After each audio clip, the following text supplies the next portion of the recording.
everybody, Brandon Jones here. I got Kyle Bossman. Love trailers. I got Daniel Bloodworth. Uh-huh. Yeah, we love trailers, so that's why we're here. We're talking about trailers. It's Paris Games Week. Stuff is coming out of Paris Games Week. We're here to talk about Nier Automata, is my assumption of how that is pronounced. That's right. It just feels weird. Which is interesting because I don't know if we're here right now because we're really excited about Nier. Like, I don't know if Nier had a trailer at Paris Games Week, we would just be excited no matter what. It's what's in this trailer. That is why we're here, sitting here talking about it, correct? Yeah, I mean... This game looks cool. It's a game from Platinum and Square Enix. It's like, what's going on here? I want to play it. The game trailer made me want to play the game, so it's probably getting a good score, but we will see.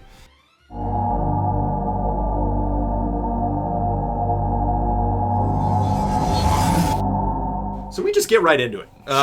I think if I was going to drop a criticism of this trailer, it's like, I would have liked to have met this woman before I see her running around killing everybody. And there actually is some establishing shots of her, like, strangely, one of the very last shots we see in the entire montage is her just, like, walking through the battlefield. And I'm like, I'd put those at the beginning, but that's just me.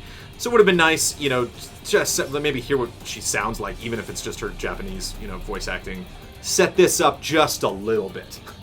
Because it is so great. I actually was curious when it first started. I was like, well, this is just kind of a gameplay montage, and I've seen a lot of these. During E3, like, typically, these are the ones I kind of skip through, and I'm just like, okay, all you're going to show is gameplay next. Let me find, those trailers that are really working on so many different levels. Not like they're not selling the game. It's just there's more going on. And then the more this trailer did, the more I wanted to play the game, and the more questions I had about, like, what does this game really entail, and how do I get all these cool abilities that she has? How difficult is this game? And what the heck's going on? Kyle, what's going on? So yeah, Brandon, you're right in that I think this is trailer. We're seeing basically a game demo's worth of area. We're seeing two locations which I think are connected. It's bold almost in how direct it is. This game, didn't have a full name at E3, and here it is. We're just watching, like, gameplay of it, and I think that's kind of bold. I think that's really interesting in a way because all of it looks interesting, and that's hard to pull off. It's hard to pull off. Here's a minute of our gameplay, and you're excited about it. If we just got a CG introduction of her character, and then a couple robots came out and she jumped at him, and then it went to a logo, we wouldn't be here, right? We wouldn't be sitting here talking about this. Right. Yeah. We wouldn't have gotten people in social media being like, hey, Nier, you guys should score that. Mm-hmm. So this is tough because what are we talking about here? We're talking about this game that looks cool, that we want to figure out how she does these moves and how this game plays, and does it feel as good as the other games that Platinum has made? Or, is this trailer good? Is the cut good? Is this the best way to sell the game? Why do you think we're talking about this game, Mr. Bloodworth? I mean, I think we're talking about this game because it looks so good, and it doesn't. It's largely not something that we probably expected to look this good. Nier was not like one of Square Enix's highest budgeted franchises or anything. But it's had a cult following. For it to, like, suddenly come back out of nowhere and have Platinum on it, and then this crazy, like, bullet hell stuff mixed into the middle of it, and everything else going on. In terms of, like, the trailer itself, I feel like, there's a lot of quick cuts, but they're back and forth to, like, the same areas. Like, in a way, it feels almost like a little bit of fatigue towards the end, as to where, like, I'm trying to figure out exactly, like, what they're focusing on. And then there's that, like, weird thing with, like, her swords just sort of float behind her. I actually love the floating swords. I got in a fight with Brad about this. Oh, yeah? Yeah. About floating swords in general, or about those two specific floating swords? Because Brad likes floating swords that, like, in an MMO that just connect to your back, and I'm like, this actually makes more sense because it's, like, owning up to the floating sword. I will give this an 8. I can't give it any higher because some dude just cut this. That's all that happened. Like they worked on a bunch of footage. All of these clips that were captured were not captured within the. They didn't set up a shot and then think, oh, this shot's going to go in this specific part of a trailer. But at the very least, just two separate parties. One that captured gameplay, and then a guy that took all the footage and grabbed a piece of music and cut a nice montage to it.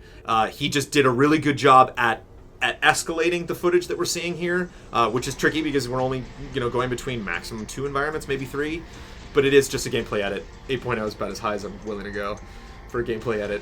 No story, no voiceover, no, we don't even get, like, a close-up view of this person that we're watching fight. I think there's a couple shots near the end there that kind of ruined the pace of it.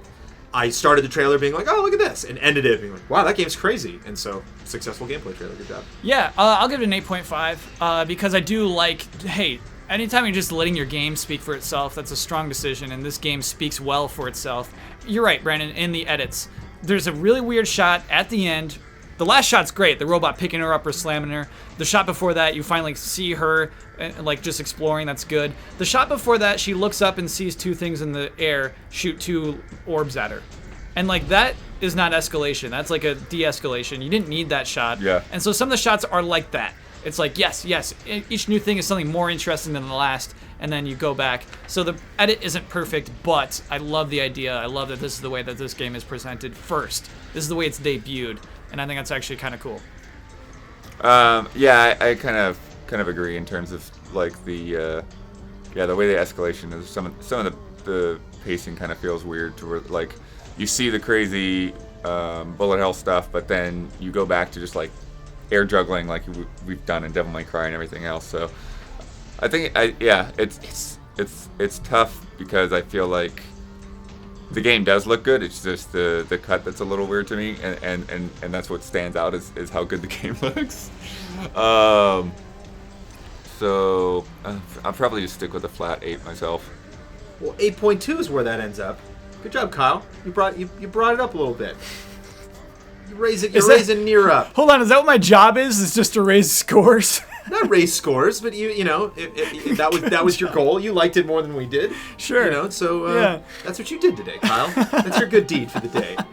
You gave Nier a little bump, a little push, Little Nier bump. a little more love. Lots of really good trailers coming out of Paris Games Week. The three that we chose to focus on were Star Wars Battlefront, Detroit, and Nier Automata. But there are many other trailers to see on GameTrailers.com and out there in the interwebs.